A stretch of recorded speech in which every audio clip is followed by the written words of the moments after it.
完璧などありえない。この世界は不完全。だから美しい。もうバカ。何？俺は海賊王になる。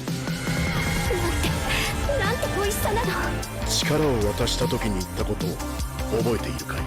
くれ。違う、そこじゃない。変態。遅い。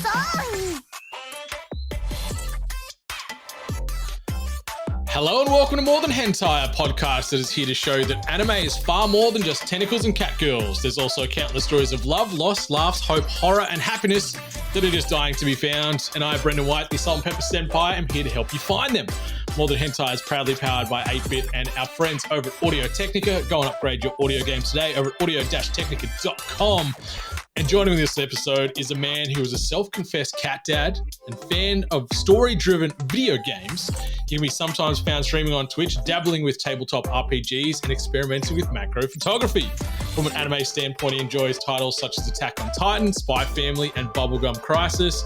You can find him on them socials at RedSavage1987. Tony, welcome to the Riverside Studio, my friend. How might you be doing? I'm doing amazing. Thanks for asking. That was a great intro. You made it easy for me. You set the table and I just sort of served it up. So it was easy done. And I guess we could start things off with that and talk about you and what you get up to, things you like, dislike, and then we can sort of narrow that lens, I guess, into the anime-based discussion. But yeah, tell us about yourself, man. It's your first go-around in the podcast scene, so welcome and congratulations for firing up that microphone. No, thank you. I'm glad to be here for the first one. Good one to start with. That's it. No pressure at all. We're here to have some fun, have some laughs, so we'll have a good time. So about me, I've dabbled in a few things in my past, done video game reviews and put them out there, done a bit of streaming, just been busy with life lately, so all that's kind of taken a back seat. Got plenty of things in my head that I want to try and do in the future, but more of a time thing, so just like, playing video games, playing a bit of Dungeons and Dragons, watching some anime now. That's a new thing for me, getting back into that. I watched it a little bit when I was a kid, but, kind of 20 years or so probably since I did it, and I got back in this year. Well, mate, better late than never. It's good to have you back on board with us. But you're a very multifaceted individual, and you keep busy, and you've done some stuff on YouTube, on Twitch, on the socials in general, like in that gaming space. Obviously, a bit of a cinephile as well. Love the films, love the TV, all that good pop culture stuff. And so photography is a bit of a new sort of passion project for you, hey? Macro. I've been into photography for a while. I got my first camera probably late teens. Mm-hmm. It was one of the early digital cameras, but it's more so macro photography. So, how have you been finding that? And have you had any like really good test cases or examples? So for listeners that don't fully understand that's sort of like, I guess you could say like, this is the layman's version to describe it, but it's like, super, super zoomed in, high levels of detail, very small, finite objects, right? That's not even finite objects, but just super zoomed in on anything, really. Like, yeah. Okay. Like, it started weirdly. I was at Rainbow Bay, and we're just on the beach, and I just decided playing around with the macro camera on my phone, on the sand and some sticks and rocks and stuff that were in the sand. Mm-hmm. And I'm like, these are pretty cool. So, and the love affair went from there, eh? Yeah, exactly. So it's like you go out, nature stuff is probably best to do it because you get so close and you get that detail and you're like, you never see it that way usually. So leaves, flowers, bugs, all that kind of stuff is amazing detail, like up close. Yeah. Have you got any photos you've taken like in the macro space, especially where you've looked at it and go, man, this is like the definitive shot. Like I may never improve on this shot. Have you had like a certain subject or an object where you're like, yep, that's the one. That's the equivalent of the Pulitzer Prize winner or something like that? Weirdly enough, it was probably those first ones on the beach with the iPhone. There you go. Because it's just the sand had these weird holes in it and stuff. And yeah, it was just a weird, you look at it and go, that's a good photo. And then trying to replicate that again. It's crazy the quality in like cellular phone cameras these days, like on the iPhone or whatever Android platform you may or may not be using out there, listeners. Like the level of detail and the quality, like the need of carrying like a digital camera and a phone, it's sort of going by the way of the dinosaur, right? You can do it all just in your smartphone now, and the photos you can get out of it combined with the resolution, and like you said, those macro settings embedded in the appliance, it's just it's good fun. Yeah, no, I'm finding less and less use for a camera, especially when you're just out and about. Yeah, that's like fair. on holiday, I don't think I've taken a camera with me anymore because it's like the phone does just as good a job. Exactly. The snaps you want, so there's no point all that extra space for camera, a few lenses. 100%. And then you combine like some additional cloud-based storage into your phone plan or whatever, and you can shoot photos forever instead of worrying about SD cards running over capacity and things like that. Yep. So yeah, it's a good time to be alive, man. And so you mentioned you've started to dabble and get into a bit of D&D. Do you want to give us the backstory about your character that you're currently playing? And I'm assuming you got like a main quest or a main group that you're rolling out with at the moment? I've just started with a new group. It's a very interesting one. It's more of a sandbox kind of situation. So the DM has created this overall world and things are happening in it, and then the players find information and choose to go on missions and invite other people to go with them. It's a very interesting concept. Never played it that way before, but yeah. So create a thing, and so started playing that a couple months ago now. I started joining this group and having fun with that. Nice. Are you doing that like in person, or are you doing that sort of online in a remote type of environment? Online. We're all over Australia, and I think there's a couple in New Zealand and stuff, and I think we just got one from the US join the group too. So like I said, there's about 30 people in, but the group sizes each time are about 5 people that go on these missions. So it's like a living, breathing world we're all a part of. And in our downtime, we just do messaging over Discord of things we want to do and stuff. So I love that. That is a very, well, at least for me, because I'm still, fairly green, maybe whatever the shade above green is, but I'm in that realm with tabletop. And it sounds like a pretty fresh and unique type of concept as far as having the DM almost act as like a just a continuous quest giver or a guild master in a way, right? Not even a quest giver. He's just controlling a world, and we come up with quests. So he doesn't even issue. So you come up with the concepts, then he goes and builds them out. Okay. Based on information we have learnt from his stories, we go, well, we want to go and explore this part of the world more, or do this. And so your personal story as a character, you want to go do things. You get other people to come join you, and you go do it. Yeah, I misinterpreted. I thought he was almost acting like a quest board, and you go up and sort of go, that sounds good. I'll grab that and bring a crew with me, and we'll go roll that instance out. But okay, that's even cooler now. Yeah, it is. No, that's something I've never played before, and it's called player based. I think it's called the concept, because we control the direction of everything. And he just makes it work, which is like, I don't know if he's planned half the stuff that happens, or it's just he comes up on the fly, but it's pretty amazing. It's the sign of a good DM or GM, right? Where they can sort of just pivot and just go off the cuff like that when things zig when they're meant to zag. It makes such a good experience. Yeah. And you mentioned earlier that on the topic of good experiences, that you're back enjoying the fantastic world that is anime. So maybe we'll get your backstory on anime, where it started, what caused maybe the breakup, and then what brought you two back together recently. Well, it started probably like most people, like Pokemon, Digimon, that kind of stuff. Mm-hmm. But back then, I was also really into Bubblegum Crisis, which is one of the goats, one of the sci-fi goats. Yeah. I love Bubblegum Crisis. I forgot the name of it for so long. I kept trying to find it, and then it was that one. Yeah, Bubblegum Crisis. So that kind of really got me into more than just Pokemon, Digimon. And I think just as I grew up, I think access really was more of a problem. No way to really see it or watch anything. So just kind of dropped off. My younger brother watched Dragon Ball, never interested me. I found it too drawn out. That's fair. Yeah. I'm the same. I have a really hard time with those shonen types of formulas that just go forever. And I've just realized maybe that formula just isn't for me. Like you said, being so drawn out, I just lose enthusiasm and interest, and then I want to find that immediate hit somewhere else. So I've been parking a lot of the slow burn ones that are doing the rounds that everyone seems to adore. But I'm like, no. I just remember seeing one episode 1 week, you don't see it again for another week, they're still in the same fight, you're like, what's happened in the 5 episodes in between? It's just, for me, it was just a not interested.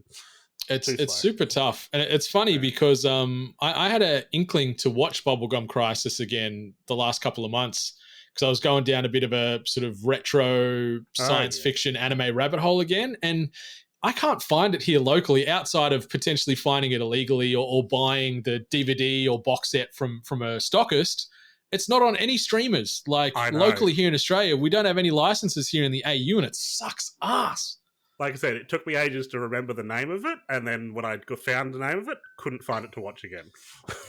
Yeah, it makes it very difficult, but it is well worth your time. Like this is an anime that came out. Like I'm assuming your social handle with the 1987, does that tie into your birth year by chance? Yep.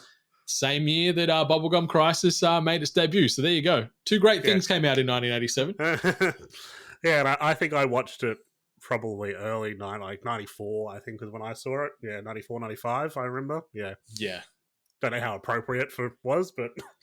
It's such a great franchise. And like on that first run, we only got like 8 episodes. So it doesn't like overstay its welcome, but the story it tells, the characters you meet, I adore it. So I need to try and hunt it down because it's been a few years since I've watched Bubblegum Crisis, and I want to see. I feel confident in saying that it'll probably still hold up and stack up, but it's been a while where I'm like, I need that cyberpunk girls with guns type of archetype back in my life. Yeah, no, yeah. I if I find it, I want to watch it again. So yeah. PAX is this weekend, and I know there's a couple of anime-based stockists that'll have little booths. So if I can find a copy, I will pick it up, and then I'll watch it, and then I'll send it your way, and you can enjoy it as well. Thank you. All right. So you had, like a bit of time between drinks, and I can relate to that. Like anime, it became very hard to find. I was picking it up at like VCD and bootleg stores in and around Chinatown in Sydney for a few years there, but even that got a little bit too hard.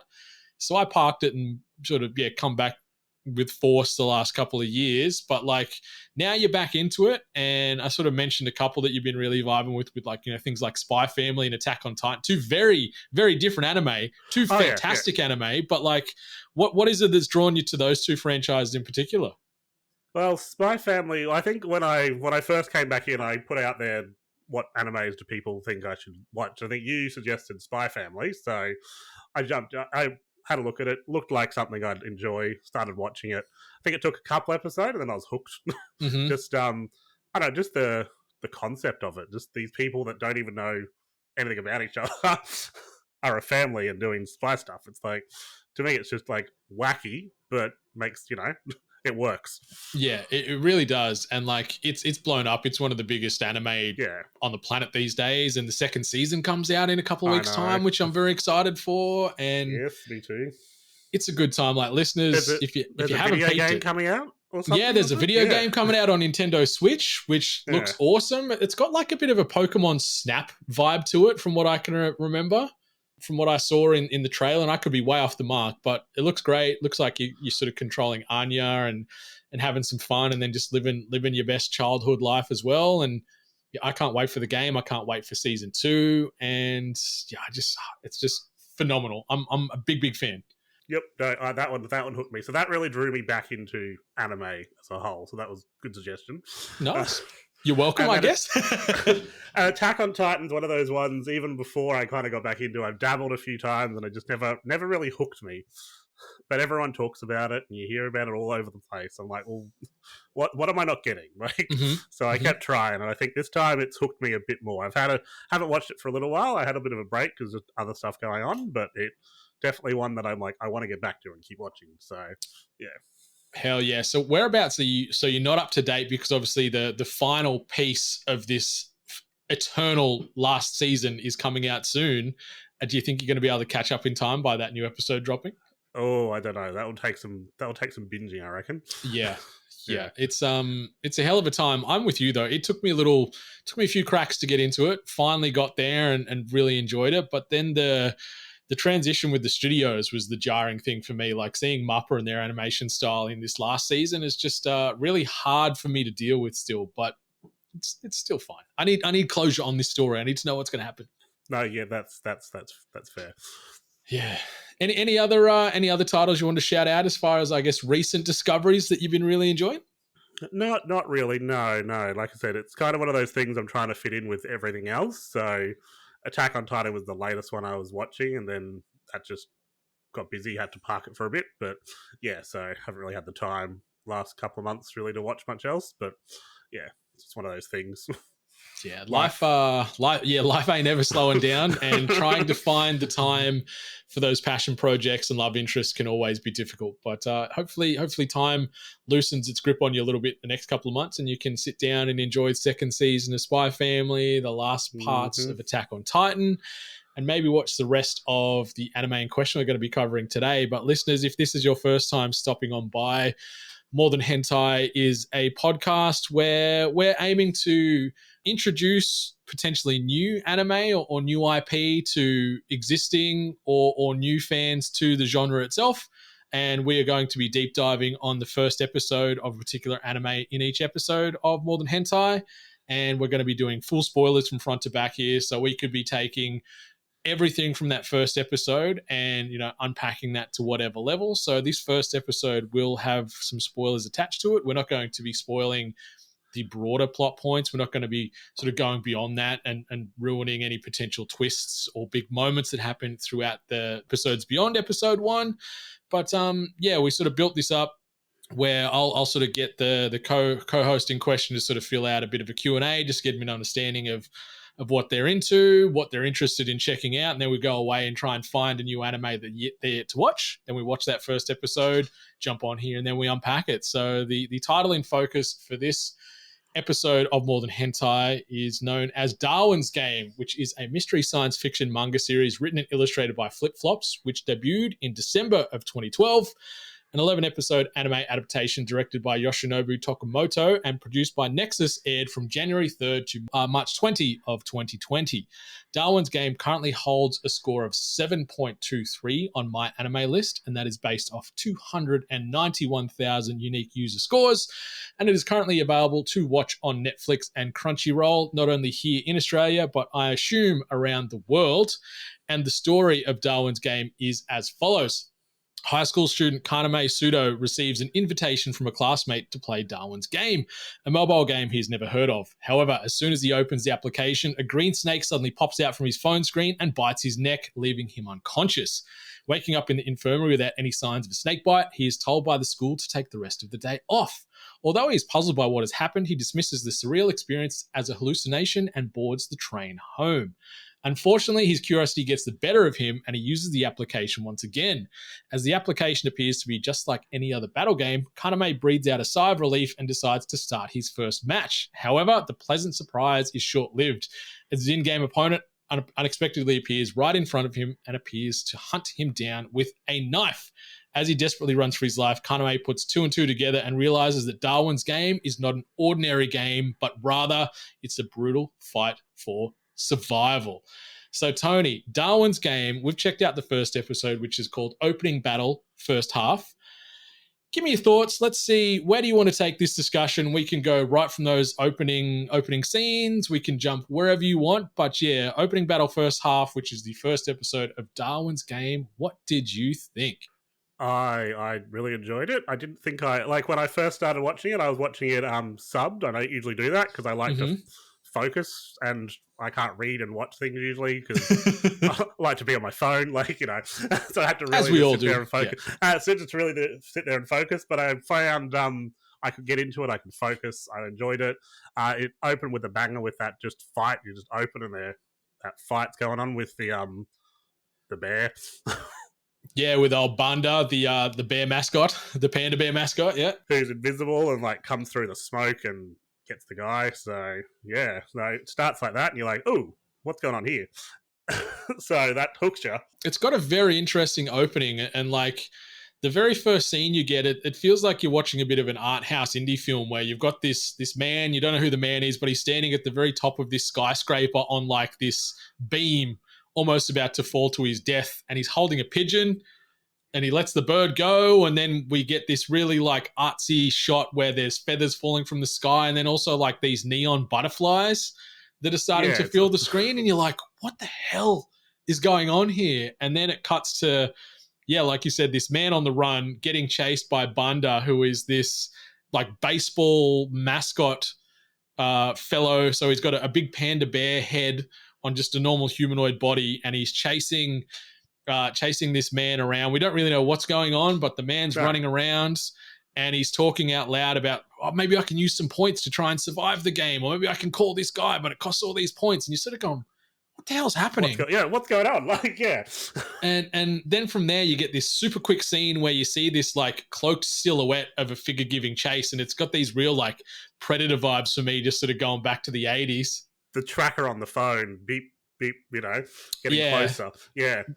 So there's this sort of panic setting in because you're like, I don't know who this guy is, but I'm starting to worry because clearly he's out of his depth and he's getting chased by something or someone.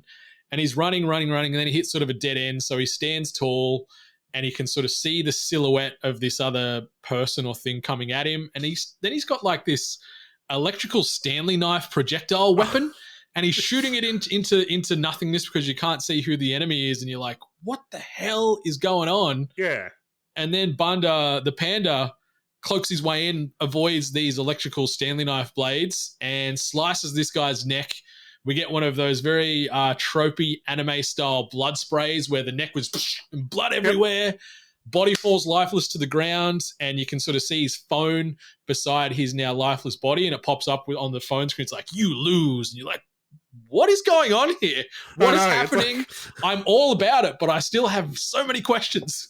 That was my feeling exactly. I'm like, I don't know what's going on, but I'm in. Like, I'm in 100%. I want to know what's going on. It was thirst for more knowledge. Like, what's happening? Yeah, and then the glowing eyes on Banda, you're like, what's that about? Like, it was very ominous. Like, you you see those sport-based mascots and they're very caricaturish and sort of cutesy and whatever, and he's still, like, he doesn't look imposing because it is just a giant panda head on a human baseball outfit, like baseball outfit. But yeah, like you said, you see the eyes flash just like in Predator, where you get that in the cloak sometimes, like, oh yeah, this thing or this dude or whatever it is in this panda suit, they're not a good time, and they're here to cause ruckus. And so you get that, and then you sort of get this quick transition into where you meet Kaname, who is the lead I mentioned sort of in the description, and he's just sitting there in class dreaming about buying a motorbike, and just as all high school boys do, and just very aloof to the world around him. Wants more money to get a bike. How does he get more money? I think we're all there when we're in high school. We did. How do we get money to get what we want? Yeah, very ambitious. Like, I remember at high school, it's like, how do I get money to like buy some KFC or something? Oh, yeah, exactly. But he's like, he's trying to buy a motorbike, and I'm just here trying to buy some buns and gravy and some fried chicken. No, yeah, I was probably closer to you than him with a motorbike. Yeah, no. But you know what? I respected the hell out of his ambition, and then one of his classmates sort of comes along and he's sort of talking about these cool like outline arts that are popping up all over Shibuya, where it's almost like picture like the silhouette of a character from Minecraft, like just transfixed on the ground.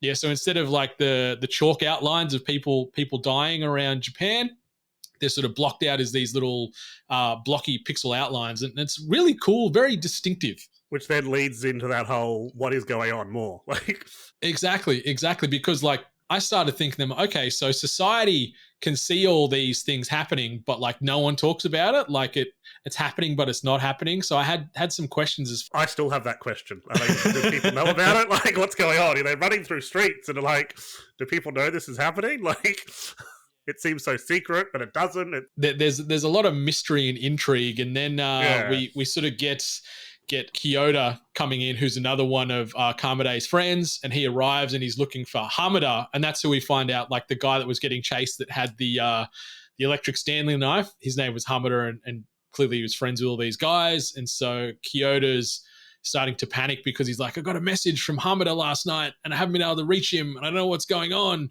And then Kamade just casually like, oh yeah, he messaged me too, talking about this free-to-play game called Darwin's Game. He sent me the link, but I don't really know what's going on. But then he like goes to hit the clicks it, even though like Kyoto's like, no, don't touch it, don't do it. And he's like, whatever, dude. Hits the button, and then this snake breaks through his phone screen, bites him on the neck, and renders him unconscious. And you're like, okay, what's happening? And then you sort of see his phone pop up, and it's like confirmation that Kamada has now joined the game as well. The game, yeah, yep.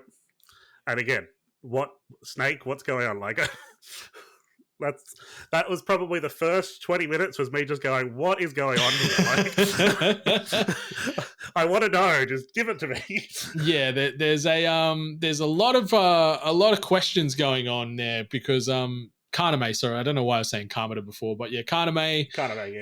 Yeah. He's been bitten by this digital video game app-based snake. He's unconscious, and you're like, okay, what's happening? And then the next scene we get, they introduce us to this character called Shuka, and she's this blonde-haired girl in like this sort of period piece dress, and she's rocking this mad chain whip thing, almost like something you'd see Scorpion from Mortal Kombat shoot out of his hand. And so she's got this, and it looks like she's just killed somebody, but she sort of gets the notification about Kaname joining the game. She's like, oh, this looks fun. Like, so like, oh, okay. But there's she's also got people that very in this game? cutesy voice and stuff, so it's very like off-putting. Like she's just done all this thing with this cool whip that you didn't see, but then she's got this cutesy laugh and voice, and you're like, it's very anime, right? Where Yes, they're sort of exactly. juxtaposing the cuteness with the violence and the horrific situations playing out. So we get that really quick brief flash with Shuka there, and straight away I'm like, okay, who is this person? Like, she's got a mad whip, and she's got rocking this cool dress, and she's got these giant like blonde pigtails, and what's happening here? But we don't really get much more of her for a little while then, because it cuts back to the school, and Kaname has sort of regained consciousness. But you can see where the snake bit him. He's now got like this barcode like tattoo on his neck from where the snake bit him. So he's branded and scanned and now part of the game all of a sudden. I know, it's like, yeah, again, this is intrigue. That's what kept me going, this intrigue. Like, probably, had it been not this intriguing, I might have not been as into it, like, because it wasn't giving answers, but it's like, they just kept giving you more questions that you needed to know. Yeah, they throw a lot of mystery at you and a lot of, like, open-ended characters and situations in a really short period of time. So we're there at the nurse's office, and Kaname has regained consciousness. Kyoto comes in to see him. And did you notice the scene here where it's happening, where he's got to, I guess, sign himself out to be discharged from the nurse's office? And what's happened is he goes to sign the form initially, drops the pen, picks up the pen, signs out, leaves. But then the doctor all of a sudden goes, Finds the pen, yeah, I'm like, I don't remember having two of these very distinctive cat pens.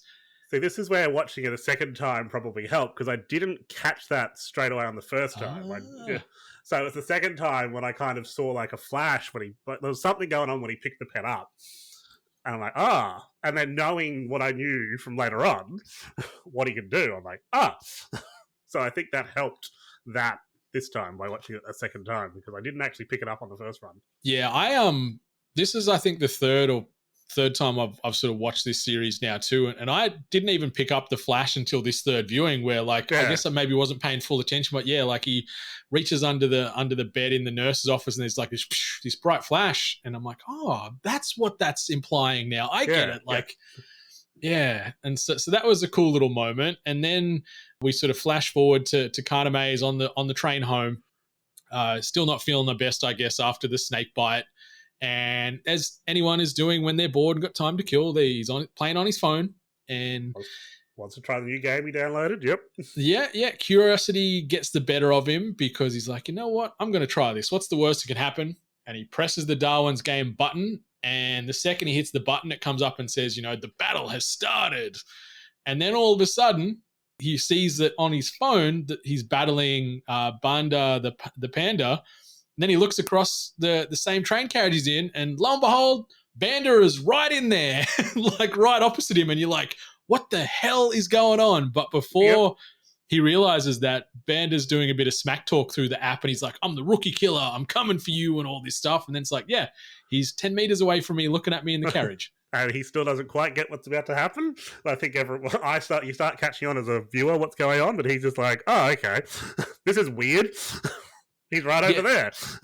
And I can relate to that too. Like, if this was playing out and I was putting my feet into Kaname's shoes, I'd feel that this is all just a bit of a prank and it's all a bit of fun too. And so he's really dismissive of what's happening for a good long while in this episode. My first thought would have been it's a location-based game. You fight people around you.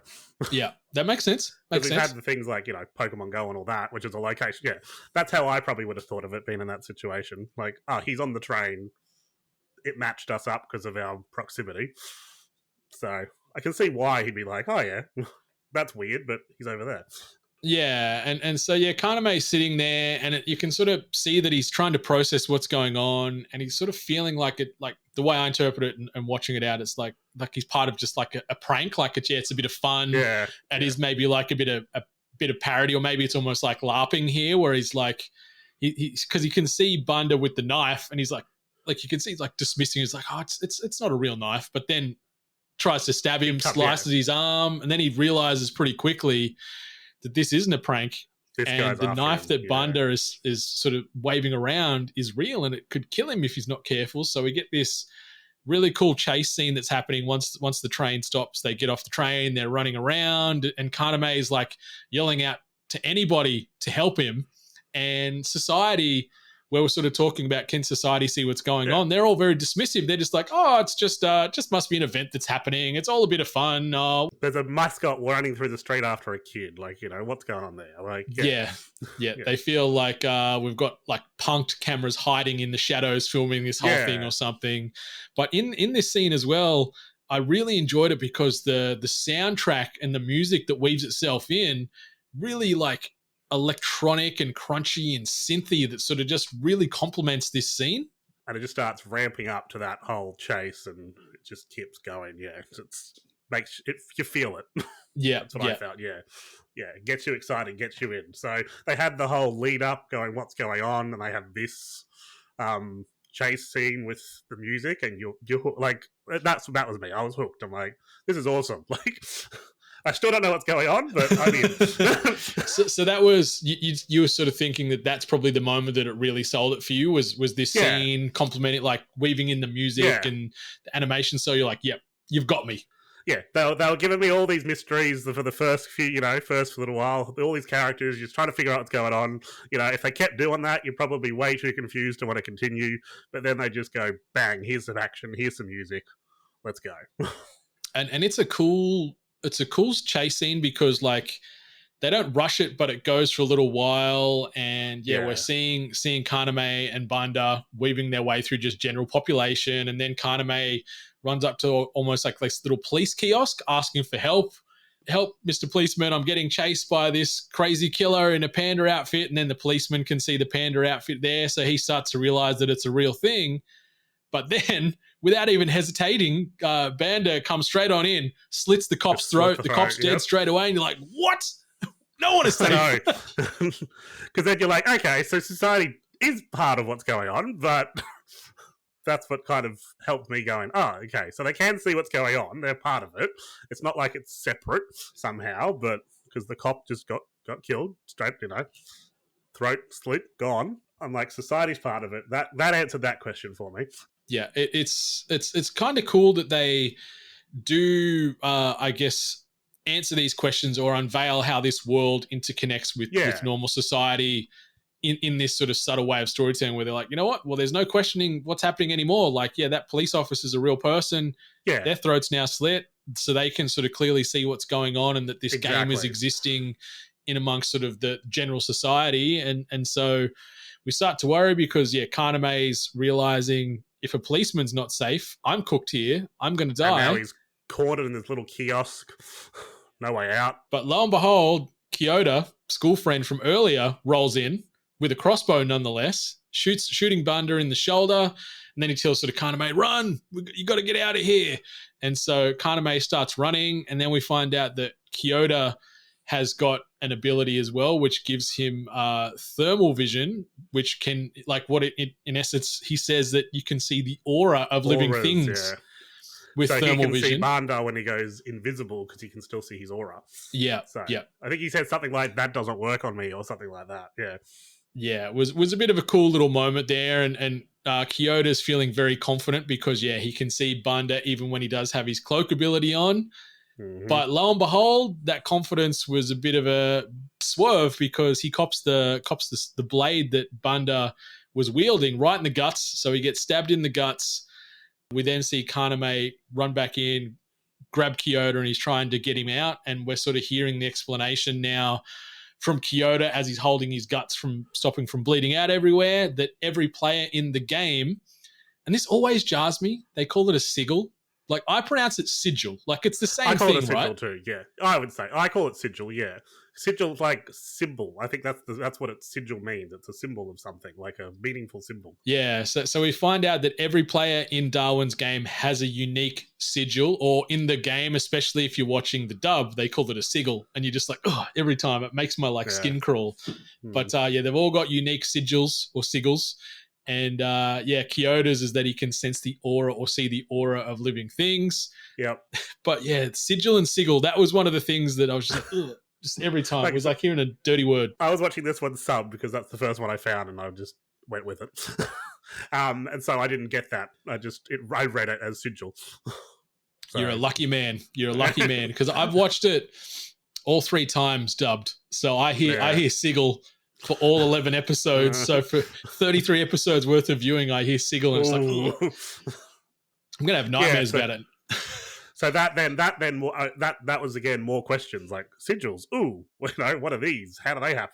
That was my brain going, So they had questions, bit of answers, chase scene, more questions. It's like I've got to watch this whole thing now.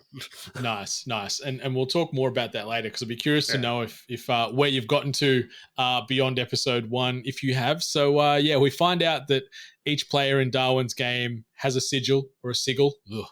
And yeah, the boys are laying low. They're sort of hiding out in Japan, still getting chased by Bunda, but they're hiding in sort of this multi-story car park at the moment.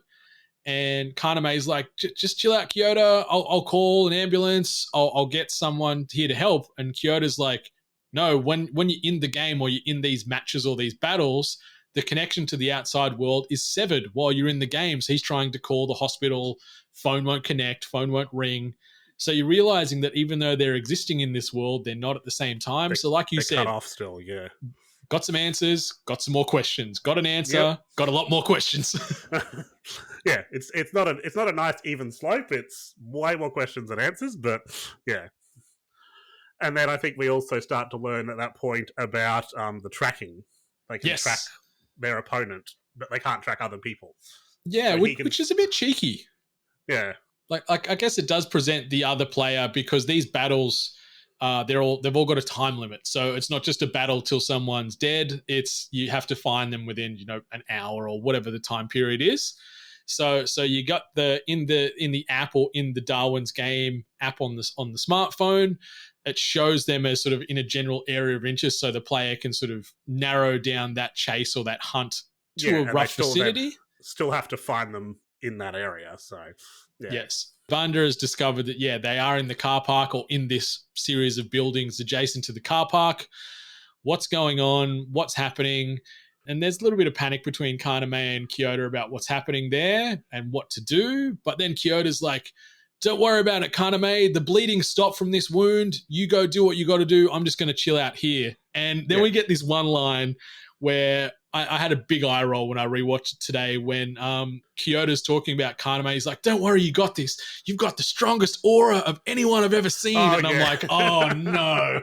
No, don't say that. I remember that line. Yep, it was, It was not easier reading it. Let's just put it that way. That's fair. And it felt like that line felt really out of place to me, because it just felt like it was really forced in and just very unnecessary to me. Yeah. They like, oh, what can we get him to say? He has aura powers. Like, that's what it felt like. Yeah. Yeah. So after that big eye roll moment, Kaname sort of comes back out of the shadows in this car park, and he's yelling to Banda like, chase me, come on, come and get me, you idiot, and rah. So they're chasing, getting chased sort of throughout this complex.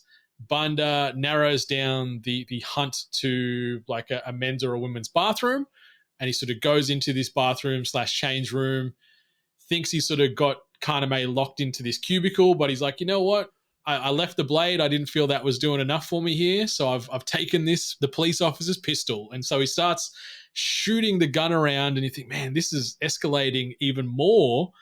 But Kaname, who's a bit of a crafty cat, comes out of one of the lockers, and he's got a fire extinguisher because he's like, I can see you now. So he sprays him with fire extinguisher powder so he can sort of see Bunda for a hot second and sort of levels the playing field, or so to speak. Yeah. So that was clever, because he's not ready. He's not there trying to kill him. but he just wants to get away or from him. So yeah, that's a clever way. Just run out with a. Does he hit him? That's a bit weak. Or does he just spray him? I can't actually remember. I think he sort of hits him as And he's moves to get past spraying. him. Yeah. Yeah, so he sort of like wings him because it doesn't do any major damage to Banda, who seems No, he can just- take a hit. Like he's got some bolts in him from the crossbow. He's now just copped a fire extinguisher to the noggin. And even that powder's not good to get in your face. So No. But then like Kaname, where he could probably have time to try and grab the gun to maybe take him down or just hold him at gunpoint, starts running again. And he runs out of there and he runs back into the open area of the car park. But all of a sudden too, I've noticed that the cloaking ability was back on and none of the fire extinguisher powder was sort of on Banda. So I'm like, yeah. it's kind of a misstep or some inconsistent writing there, I thought. Yeah, no, that was weird. It's like, does it cloak anything that's on him before he cloaks, or did they just forget about it? That was I'm not too sure. Yeah. I'm not too sure. So I was like, hang on there. I think there was a bit of a misstep there in sort of production there, Nexus. I don't know what happened, but yeah, we then get yet another showdown with Kaname and Banda standing in the car park, and I guess Kaname is almost accepting his fate here, thinking, all right, my time is up. I don't know where to go. But then all of a sudden, we get a red SUV just come belting through the car park and whack straight into Banda and smashes him. And you see Banda go, toppling past Kaname, and he's clearly injured because a four-wheel drive's just hit him. Yeah, at speed too. It wasn't just a slow one. Car park speed, yeah. Yeah, it was well above, that 10 to 15 kilometers an hour recommended the car park speed. These two guys were belting along. But I got to ask, when that SUV hit, who did you think was driving the car? Did you think it was a character you already knew? I thought it was a character we already knew. I thought it was his friend that was injured. Yeah. Oh, you thought Kyoto was in the car? Yeah. I thought he was, because I wasn't quite sure because he said that he stopped bleeding. I actually believed him, and I thought he just got in the car and came to help. Yeah. I thought for a second, like I think on the first watch, I thought it was going to be Kyoto, but I also thought it was going to be Shuka, the girl in the red dress, because she was talking, like she clearly sort of having a bit of a keen eye towards Kaname and I guess trying to weave into with him in this game in some regard. And then I thought the red car, girl in the red dress, maybe. Yeah. No, I didn't go there, but I can see how you went there, yeah. But no, it was just two Johnny Randos running late to like an appointment and they hit Banda. But because Banda was cloaked, they're like, did we hit something? I don't know what's going on. And then the front of their car's wrecked. So they're like, oh, we must have hit something. But then they just took off. Yeah. Just glorified hit and run happening right there in front of Kaname, which is the time.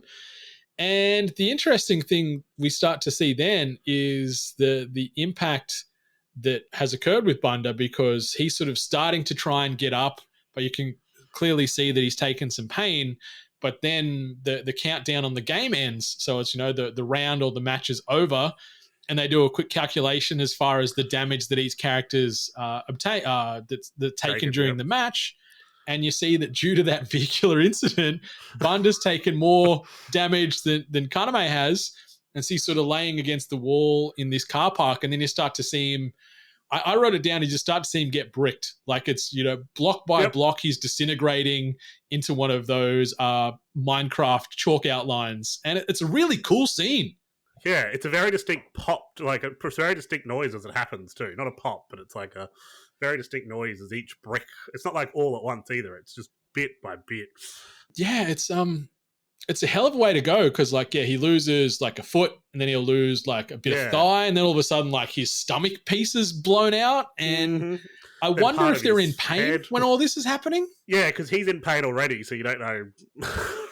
It's one of those. Again, more questions. So many questions.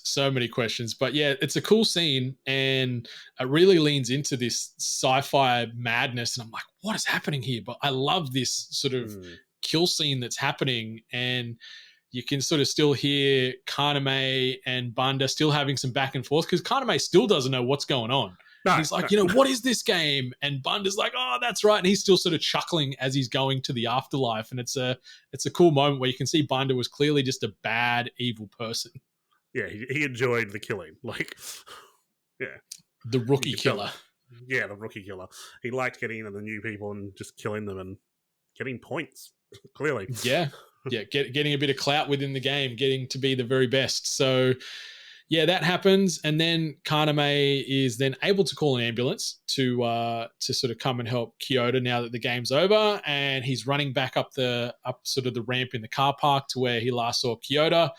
But then he turns the corner to where Kyoto was hiding behind a parked car, and you can already see that he's been bricked as well. He's got the silhouette there from where he was still laying when he left. Clearly lying, because like you said, when Kyoto said, my wound stopped bleeding, I'm like, what? How? Bullshit. Yeah, no, you're lying to me. And clearly he was, because he died from that blade wound, and all we see then is the brick silhouette of Kyoto in the corner. Which again brings up questions because, you know, it's the whole game is more of a one-on-one unless you ask for help, which was happening at the start.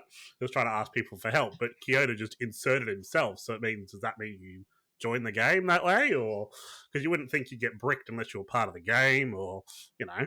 There's a lot of questions left lingering in this first episode, and it's very interesting because the anime only runs 11 episodes, so they're trying to condense 28 plus volumes of a manga into that. So you even left after those 11 episodes with more questions, because where this anime goes is very interesting. It's all I'm going to say. But yeah, we get that moment where Kyoto has been bricked and he's passed away. And then he somehow has sent a text message through. Now Kaname's got phone signal again. He gets a text message through on his phone. He looks and it's from Kyoto, and all it says on the phone is survive. And then Kaname just breaks down and has one of those big anime cry scream moments. And you're like, oh, he's a broken man. What's happening? And then we cut back to Shuka, who was obviously the girl in the red dress with the whip chain. And she can see that her friend, as she calls him, Kaname, has won. And then she says, I'm impressed and hope that they can play together soon. And then the episode cuts to credits. Yeah.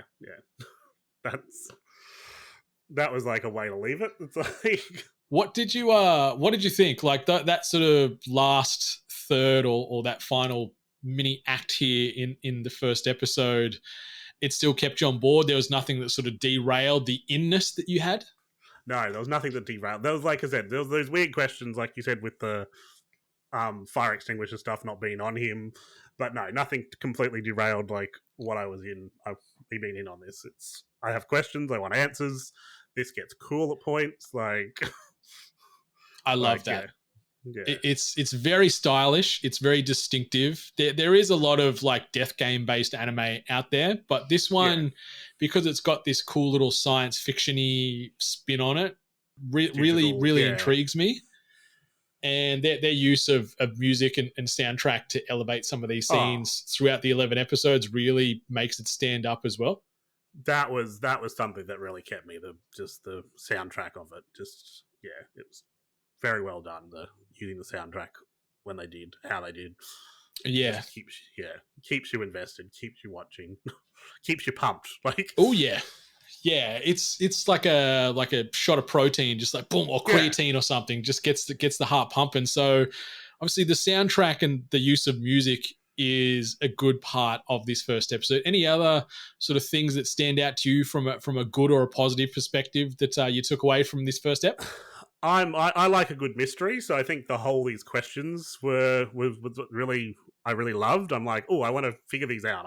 My brain's going, what's happening? I want to figure this out. Is this happening? Is that happening? Mm-hmm. Like it's overthinking, but I love a good mystery. Like I love crime shows for that reason. Like I want to figure out who did it before they do on the TV. Like, so this kind of scratched that itch for me.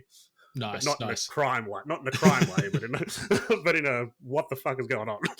Yeah, because there's a lot of things that are left unsaid or unexplained after that first episode. But I rewatched the first episode again this afternoon just as a refresher before we recorded, and straight away I'm like, man, maybe I could rewatch this again. Like, it's only 11 episodes, so you can sort of chew through that in a short amount of time. So I'm like, maybe I'm going to go back to the well and do Darwin's Game again. Oh no, that it's hooked me. I want to watch it all. So yeah. Nice. Well, I guess before we sort of maybe highlight any potential negatives or bads from this episode, like you're saying you want to watch it all, how far have you gotten past episode 1? Because I guess we've confirmed throughout this recording that you've watched beyond the first episode, but where are you currently? I've seen episode 2. That's kind of it. Oh, okay. Yeah. That's where I got to. So yeah, and that was last weekend. So when I watched the first episode, I'm like, I've got to watch the second one. I'm already in. I've got time. Let's go. I'm very excited to sort of talk to you offline once you get further in these 11 episodes because, holy guacamole, like I feel it's going to be a great roller coaster ride for you and I'm excited to hear all about it. Yeah, even that second episode, I'm like, whoa! Like, it goes places. And then that one ends and another banger. It's like, what's going on? Like... Yeah, it's a good time. It's a very good time, and it's just enjoyable. It's fun. Did you take any negatives out of that first episode that you wanted to sort of mention? Usually how it kind of drew out at the start would have been a negative for me, but I think the mystery kept me in there. Like I said to you, if that wasn't there, I probably would have switched off. Yeah, and gone, nah, not for me. But it just because it dragged out a little bit at the start. Like nothing that until that Banda fight, it was like nothing really is happening. And it's always tough too, like us sort of just focusing on that first episode of an anime. Yeah. There's a lot of table setting happening in that first episode where you need it. We might not get all those big wow jaw drop moments, but they managed to weave in a few throughout this 20 odd minutes of viewing time, which I'm very thankful for. Which I think was good. They knew when to stop here's all this information, here's these questions, but here's some action. They knew the right spot where people probably would have started going, just tell me what's happening. Just give me something. Yeah. And they just went, bang, here's the Banda fight. Here's the music. Yeah, the pacing was really great. Like Tokamoto, who directs the anime, has a really good understanding of when to speed up and when to slow down things to keep you on your seat and keep you engaged, and that's consistent through all 11 episodes. Yeah, no, I felt that in the second episode too. It was similar, good pacing. Yeah. Did you have a favorite moment or scene from this first episode? One that you think sort of maybe stands above the rest? Favorite moment or scene? Probably that first scene where you're like right into it, running through the streets.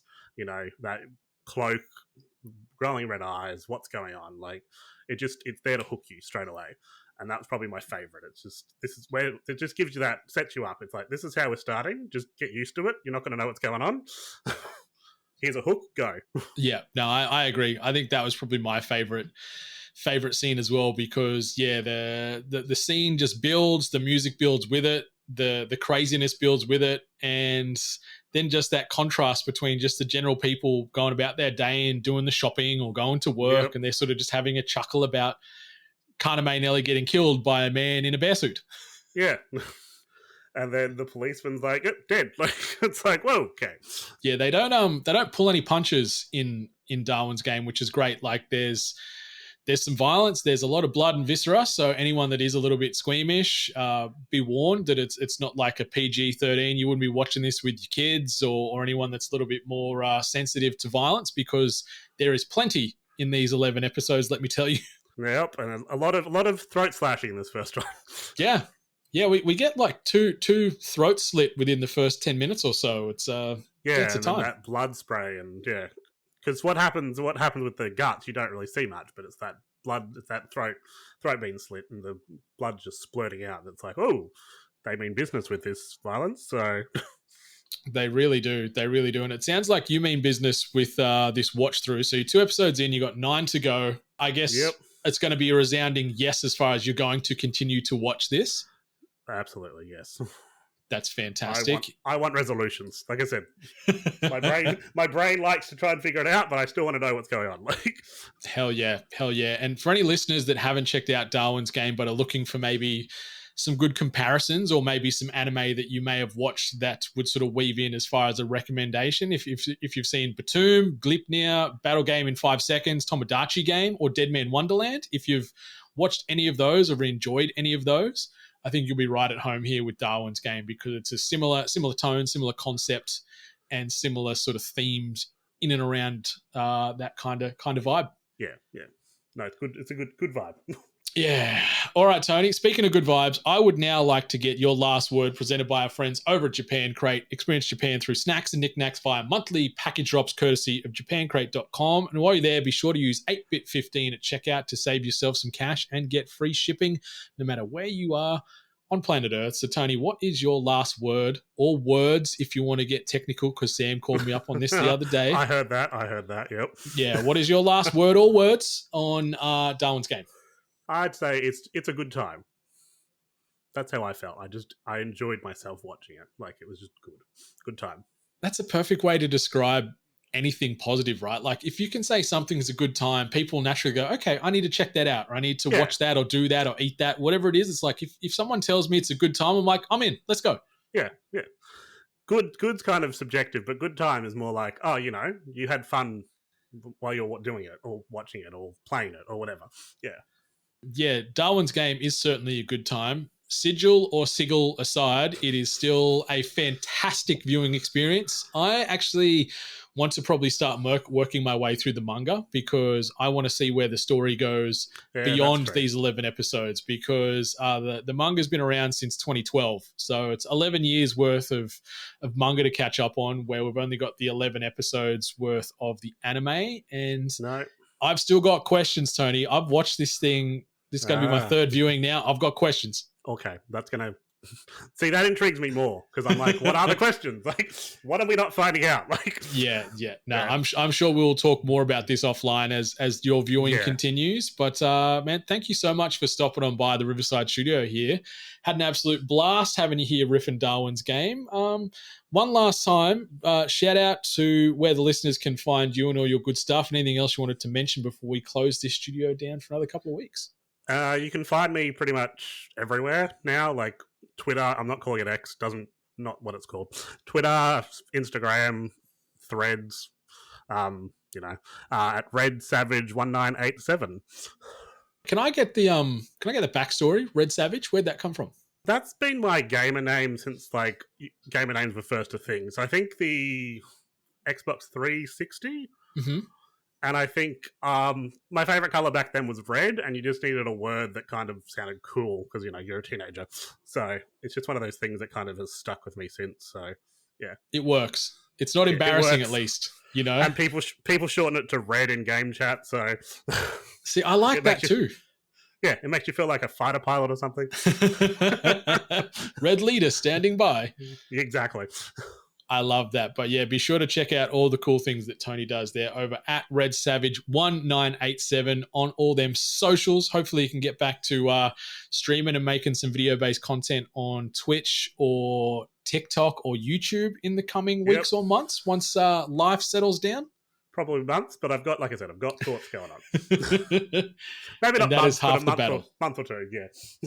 Nice. Well, once you're done checking out everything that Tony's doing, obviously check out everything we are doing at videogamesandculture.com. If you wanted to check out what I'm doing individually, you can do so over at Brendan8bit on all of them socials. But be sure to rate, review, subscribe to this podcast and all the other podcasts you listen to on the regular, because those ratings and reviews help keep the emotional lights on in all our hearts. Takes no time and costs no money. But whether your anime be subbed, dubbed, or still yet to come, enjoy yourself, stay hungry, and much love to all the gorgeous waifus out there. Goodbye.